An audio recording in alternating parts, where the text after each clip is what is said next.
Porzingis is one-on-one. He spins. He dunks. Wow. Three-pointer by Porzingis. Good. Oh, baby. Oh, jump shot by Carmelo is short.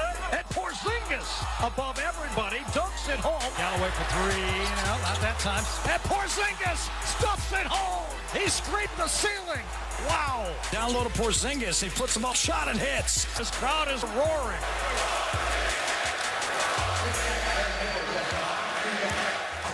Kristaps Porzingis has another big night for the Knicks. 29 points and 11 boards in a win over the Hornets. Stephen A., what is your reaction to all this same love in your city? I got to admit, I'm stunned. He deserves it. I like the promise. Phil Jackson looks like he did well with this pick. I'm actually going to go to the Knicks game. I'm going to end my book. Are you? I'm going to go in a few days. I'm going to go to Really? I called them yesterday to let them know I was coming. And I will say this to you, though. My position on Phil Jackson is still one ripe for trepidation.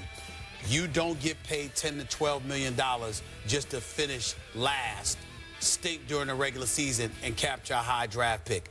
As an executive, with his cachet, his name recognition, you have to show me you can go out there and recruit a marquee free agent. Otherwise, you ain't no different than Sam Hinkie in Philadelphia, who couldn't recruit anybody out of a paper bag. He's just trying to build off of the draft. So are you willing to admit that the future is suddenly now for your Knicks thanks to a 20-year-old I wouldn't say who's 7'3" tall? I wouldn't say the future is now. What I would tell you is that I like Porzingis a lot. 29 and 11? Well, that's against Charlotte, but Did you see the like dream shake? I like him a lot. See the putback dunks? I saw it. See the easy threes? I saw it. It's a little bit awkward. Got to put some weight on his bones. You'll see what happens. Do you realize he's putting pressure on Melo to live up to Porzingis? Yes, he is, and I like that. I like that. I'm very pleased with what I'm seeing for the New York Knicks. I want to state for the record, you should go and support the Knicks. My boycott is over. One thing for me, please take a selfie with Porzingis. Please, please send us that. That was our Chris Carter earlier today on Mike and Mike, speaking out about the lack of recognition for white NFL receivers. We welcome in Brian Dawkins to the desk. Good to see you. Good to see you as well. All right, Brian, so do you agree with CeCe's comments here? I hear what he's saying, but on this one I have to disagree. Okay. I think that if you look at Wes Welker and Edelman, I think that a lot of it, I think Tom Brady takes away from what they do. I think sometimes even goes with Peyton Manning with some of his receivers. Because of what Peyton is, as great as he is, they say that you can just put anybody in those offenses and they'll have success. I think that when you look at the receiver position, for whatever reason, it's become, well, I do know the reason, but because of the athletes that are at the position, the receivers, the brothers, they are able to do things on a consistent basis on the outside to exploit some of the coverages that goes up against them with today's rules, the way that things are today. I think that if you look at Jordy Nelson, I think he is one of the exceptions because he has that athleticism. He can actually get off the line of scrimmage. He can stretch the field. He has the speed. He has the ability to do some of those things. I don't think it, but I really don't think it's discrimination. It reminds me of the cornerback position. And I was really trying to think, when was the last time I can remember having a white cornerback? You got to go way back. Think about it. Like, when was the last time? And I don't think it's because of, you know, cornerbacks, white guys, you know, we're prejudiced against those guys. You're just saying the facts. Just saying the athletes, right? More of the athletes are apt to be African Americans at that position. But I don't think that the guys are not getting the credit. I think they're getting the credit. I just don't think it's going to be the credit that the Julio Jones gets, the Megatron gets, because, listen, when you're talking about those guys, you're talking about potential Hall of Fame type of guys. So I think that they get that type of, you know, credit, but to Chris's point, Wes Welker and those guys will not, I don't think they ever will get that type of pub. It's not because of white, I think it's because of talent. Well, that's basically what I said, and I think that when you look at it from the point of what Chris Carter was saying, I get where he's coming from, but there's a couple of sides to this. Number one is what you're pointing out, the fact that predominantly at those positions, you see black players as opposed to white players. And then the other point that I brought up to Skip and Molly earlier was the fact that in the case of a Julian Edelman example, who Skip considers a stud, we've raved so much about Tom Brady that pretty much everybody is glossed over because of the greatness of Tom Brady, because you're perceived as being a byproduct of the greatness that he puts on display on a year-to-year basis. Whereas, for example, even though Aaron Rodgers is so great, there isn't a sustained system spanning years and years and years in Green Bay for you to look at Aaron Rodgers and say it's everybody else with Aaron Rodgers. You see what I'm saying? Whereas with Tom Brady, he's been in New England, you know, for the last 13, 14 years doing this with the same coach. You understand? And pretty much the same system. So you look at it from that perspective, and obviously that factors into the equation as well. And then we can take it to another level. Like, for example, we see Matthew Stafford. But he's throwing the Megatron. Yes, he is. When Megatron doesn't seem to be Megatron, where does Detroit's offense go?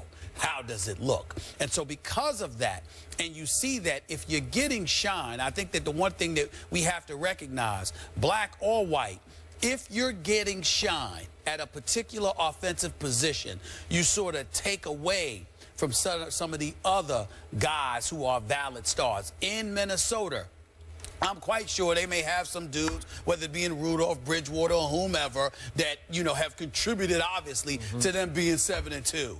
But all we think about is AP. Adrian Peterson. And especially in the NFL, with that shield, helmets on, shoulder pads, equipment, people not having a personal relationship with you from a visual perspective because you're wearing that equipment and this sort of hide your identity, combined with this fixation on promoting the shield and those 3 letters, all of those things added to the fact that there are particular athletes who get the most shine. I think all of those play a role in diminishing the sizzle that the white receivers could potentially get. But it ain't many of them, and that also is a reason why. Can I add to that also? When you go into a game and you're going to prepare for a team, as a defensive coordinator, as a defensive player, we look at receivers and say, okay, who do I have to roll coverage to because of their greatness, because of how the team either uses them? For instance, Randy Moss, all right? When he was in his heyday, there's only so many guys I gave that type of respect to line up maybe 15 yards deep instead of 10 to 12. It's because of what he can do. So, again, I think because of the talent, you look at things a little different. You see, we've seen things a specific way for so long, and it's been those guys outside, Megatron, those type of guys, that now we're getting more of the long linear type receivers instead of the short, quick receivers, and some of the white guys are the short, quick receivers, and they work in the slot better. Well, Skip, to piggyback off of his point, remember Barry Sanders running back for the Detroit Lions. With other people, you look at guys, and, you know, you had this dude, the Hitman, or somebody like him, playing against Barry Sanders at that time, playing against anybody else. You're trying to cave their chest in. You're trying to smash them. With Barry Sanders, you literally found yourself trying to stand in your lane and saying, okay, let me just make sure I control this gap, because he was so elusive, he would embarrass you with the jukes that he would put on you. So his talent made you scared to come at him full throttle because he could embarrass you. That kind of ability. So I'm hearing this conclusion, that it's not discrimination as you see it. It's simply the white receivers don't deserve that much credit because they're not that good. Is that fair? I'm not saying deserve the credit. I'm saying get the type of shine, as he put it, that some of the black players have. But you're saying because they break but they're the just top not as good, right? Is that a conclusion? Well, they're not playing the position. There are 2 freaks to me who are white wide receivers. Jordy Nelson. And I put Jordy Nelson in because remember, he's 6'3", 217 and runs 4.5. Okay, that's big time. I'm not saying he's Megatron. I do think he was having Megatron-like impact for Aaron Rodgers. I don't think Aaron Rodgers has been nearly as good without Jordy Nelson. Okay, so it's a big deal. That's a lot of credit I'm giving Jordy Nelson. I think Julian Edelman is a little freak. He's not as big. Again, about 6 feet tall, maybe 200 pounds. But listen, he is 4'5". He has rare quickness and reasonably great speed downfield.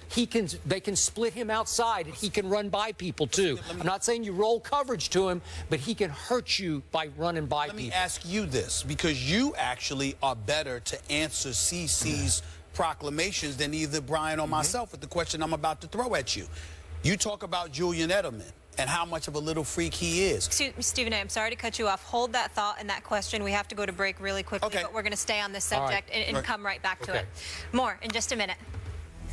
So back into First Take. Brian Dawkins is still here with us, and let's pick up where we left off. Stephen A., you had a question for Skip. I had a question because based off of what Chris Carter said, I think more so than Brian Dawkins or myself, Skip, you're the perfect person to answer this question. When you talk about Julian Edelman being that stud, but not being recognized, because that's what Chris Carter was alluding to, how responsible does somebody like even yourself feel, considering the fact that you rave so much about Tom Brady, knowing that potentially it could be rationale for how Julian Edelman gets reduced, simply because the greatness of Tom Brady is elevated above all things? But I've told you for years. You have. I thought Welker was more a product of Brady than this kid. Right. Because this guy, as he's emerged, Edelman, he's his own man to me, because he will get in anybody's face down the field. He will make noise. He is that guy. He is a fire starter. He is helping Brady. He's helping make Brady as much as vice versa. You've always made that point, but stay with me on this, Brian, because what I'm asking you is, because of how much you rave about Brady, how much of an issue do you think the media, including yourself, plays in the fact that Edelman, there may be validity to Chris Carter's comments because of how much Brady is so elevated? Because when I hear you talk about Edelman, I'm not going to lie to you. Even to me, it's an afterthought, because I remember you saying that everybody's a product of Brady's greatness. Could we conclude that if Edelman were black, that he would also be being discounted as a product? Absolutely. That's what I'm saying. I'm with you on that's that. what I'm saying. Okay, that well could be the case. The only person that will not ever be is Randy Moss. That's a good point. Because of who he is. And again, when we start talking about these individuals, these being Randy Moss type guys, that's once in a lifetime type of dude. These are not the dudes to come along all the time. Right. And believe me, when you have GMs and they sit and watch film and they're trying to get personnel, you best believe they're not saying, okay, because this guy's a white guy, I'm not going to bring him on the team. Nobody's accusing them of that. They're not doing that. Yeah, right. On the other side of it, when guys step on the football field, the respect factor, and I'm speaking from a player's perspective, a respect factor for a player in a system goes a long way. It does. But then you just have those special guys that step outside of the system and begin to do things that the system did not teach it, teach them to do. Yep. This is what I'm talking about when you start talking about some of the brothers that have done it for a consistent basis outside. Right. And I think Jordy Nelson is second echelon of what you're talking about. Yes. He's not in the top. He's not in that Randy Moss, Megatron, Julio, whoever you want to throw up in, Des Bryant. He's not there, but he's second echelon as an impact wide receiver. And the only other starting wide receiver I know, and I brought him up, is Eric Decker. They're about the same size and same speed, but Eric Decker obviously is not Jordy Nelson. And then if we just look at the numbers, there are about 4 other slot receivers who are white, right? You got Edelman, Amendola now, obviously replacing Edelman. You got Cole Beasley in Dallas, and you got what's left of Wes Welker now playing for the Rams. And after that, I don't know anymore. So the facts are the facts. It's just, there just aren't very many. Yeah. They're not. But again, I guess back to Chris's point, are they getting the credit for being? And I think that they are. I think that the guys that do it well get credit. I think they do, but I think that the ones who don't, that may deserve it, is because of the greatness of a teammate that has such a profound impact that you can't help but gloss over it, because Patriots are about next man up. Even no matter who goes down, because we got the ninja, we got Tom Brady. Enough said. And when that happens, that is what Brady contributes to that's the shadow over those guys. That's what I think. We'll leave it there. Brian, thank you so much for being with us. Appreciate it. We have a white NBA player who's certainly getting the love in New York. New York Daily News with the headline, Zing Sanity. Stephen A. loves it. Porzingis taking Molly will not be on the show in the future. So what does Stephen A. She brought this up just to annoy me. Insanity in NYC. Miss Connecticut. You do have that power. Trying to talk junk.